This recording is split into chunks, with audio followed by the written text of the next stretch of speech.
Mana uni oling. Mana qarang. Mana uni qarang. Ustini qarang. Changini, kirligini. Shu ro'zlarda endi shu erkak yashayapti siz bilan qarang. Mana uni qarang. Choynak. Qarang bu yerda tortanakni qarang.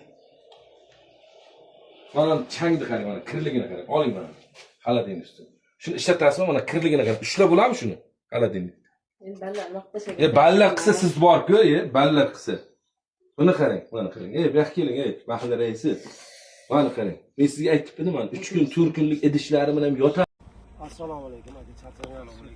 Ismim Sherzod, tuman madaniyat bo'limi boshlig'iman. Habib hurmatli prezidentimiz, demak, mustaqilligimiz 35 yilligiga to'yona qilib, hovlilarimizni, mahallani, ko'chani obod qilish, tozalash to'g'risida mana mehr saxovat oyligi ketyapti-da. O'shanga mana hozir yuzi ko'rdi chiroyli. Mana bu ko'cha sizni uyingizni to'g'raysiz. Haligi kimnidir hovlisi emas-da, o'shanga aka mana shu yerda bir chiroyli qilib tozalasak, bu qo'shnilarni chaqirsak aka, mana to'y qilsangiz, to'yga tayyorgarlik ko'rasiz, to'g'rimi? Uyingizda o'g'il uylasangiz, bir to'y qilsangiz tayyorgarlik ko'rasiz.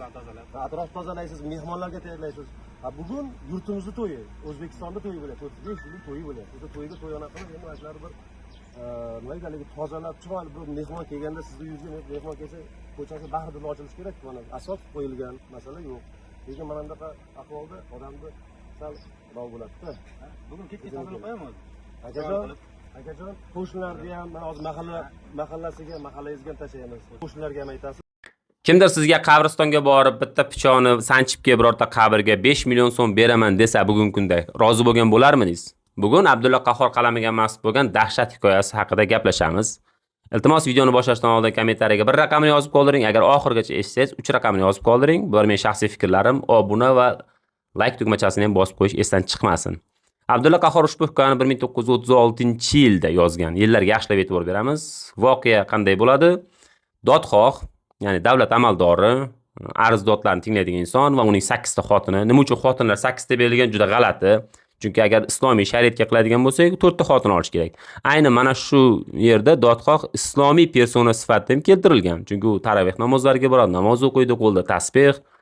Lekin negadir yoshi 60 dan oshgan bo'lsa ham o'limdan qo'rqadigan, qabrdan qo'rqadigan qilib tasvirlangan. Ya'ni bu xuddiki nima demoqchi? O'zi musulmon islomiy qoidalarga amal qilsa ham, lekin asli tushunmaydi. Qabrdan qo'rqadi, o'limdan qo'rqadi degan ma'noda bermoqchi bo'lgan shekilli nazarimda. Va uning 8 ta xotinni birinchi va oxirgi xotinlari asosiy voqea qahramonlari. Va oxirgi xotini unga taloq berishi evaziga o'sha qabristonga borib 10 ta pichoq sanchib kelishini aytadi. Kerak bo'lsa 10 ta qazi sanchib kelaman deydi. Ya'ni shu darajada qiynalgan qilib ko'rsatadi. Xo'p, mayli. Nima uchun oxirgi xotini shunaqa qilyapti degan savolga ham keyin to'xtalib o'tamiz. Endi nima bo'lyapti? Bu choy damlab keldi dedi, choyni bordi, damlab keldi. Albatta bu yerda o'sha paytdagi ko'p xotinlikni bir zulm ekanligi ko'rsatib berilgan. Endi boya nima uchun yilga e'tibor beringlar dedim. O'sha vaqtlarda O'zbekistonda paxta ekilishi, ya'ni paxta ko'proq ekilishi kerak va urush boshlanish arafasi edi. Urushda bilasizlar, erkaklar ketadi, front ortida desa ayollar ishlash kerak. Bu ayollar o'sha paytda bizda ishlamagan, uyda o'tirgan, uydan chiqmagan. Lekin chorizm hukumatiga ishchi kerak edi. Ana o'sha paytda aytayaptiki, sen kurash ozodlik uchun, uyingga, ota-onangning uyiga qaytib kelsang ham bu uncha katta muammo emas. Sen bunaqa yashashdan ko'ra uyga qaytib borgan yaxshi degan. Lekin u paytlar uyga qaytib borish juda qattiq qoralangan. Va bu yerda boyagi islomiy personajning juda ham ko'p xotinlik tasvirlanganligi va juda ham zolim, mantiqsiz shart berganligi meni juda ham hayron qoldirgan. Ya'ni hikoya o'sha paytda tuzumga yoqqanligi uchun chiqqan degan fikrdaman. Hikoyada bir mantiqli joylari ham bor albatta. Misol uchun shunaqa odamlar bo'lmaganmi tarixda desanglar, bo'lgan deyish mumkin, lekin hammasi ham emas. Va oxirgi joyida katta xotini shunchaki taloq olmay ham suraveradi. Juda g'alati. Sizlar bu fikrlaringizni albatta kommentariyaga yozib qoldiring. Yaxshilab eshitinglar va tomosha qilinglar, keyin muhokama qilamiz.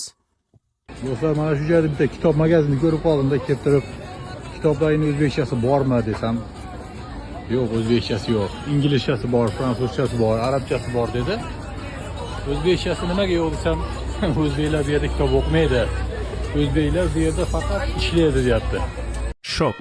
O'zbekistonda deyarli har ikkinchi abituriyent kirish imtihonlaridan o'ta olmadi. 610 mingdan ortiq abituriyentning 234.072 nafari hatto eng kam o'tish ballini ham to'play olmadi. O'tgan safar video qilgandim, yaqin 4 yillikda eng kam abituriyent topshirgan yil bo'libdi deb. Mana ko'ryapsizlarmi? Mana shu topshirgan abituriyentdan teng yarmi hatto eng minimal balni ham to'pla olmabdi. 300 mingga yaqin chala savol. Ular Instagramda ham o'tirib, shu videoni ko'rayotgan bo'lishi ham mumkin. Ko'rayotgan bo'lsanglar 0 belgisini qoldirib ketinglar, shu orqali ajratib olamiz. Bu dahshat ko'rsatkichda.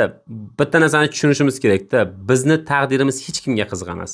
Hatto uyingizga kirib borib, xolodilnik ustida changini ko'rayotgan, u yerdagi pomidorlarni sanayotgan odamga ham siz taqdiringiz qiziq emas. Sizni taqdiringiz faqat sizga qiziq. Bitta narsani aytkim keladi. Sizlar o'qimasanglar ham yaxshi yashaysizlar. Afsus, iloji yo'q uni. Faqat ilmdan najot, boshqachasi yo'li. To'g'ri aytishlaring mumkin. Oylik kam-ku, ish yo'q-ku, o'qiganlar ham qiynalib yashayapti-ku. Lekin ular bugun qiynaladi, ertaga ularning farzandlari baribir yaxshi yashaydi. Boshqachasiga yo'l yo'q.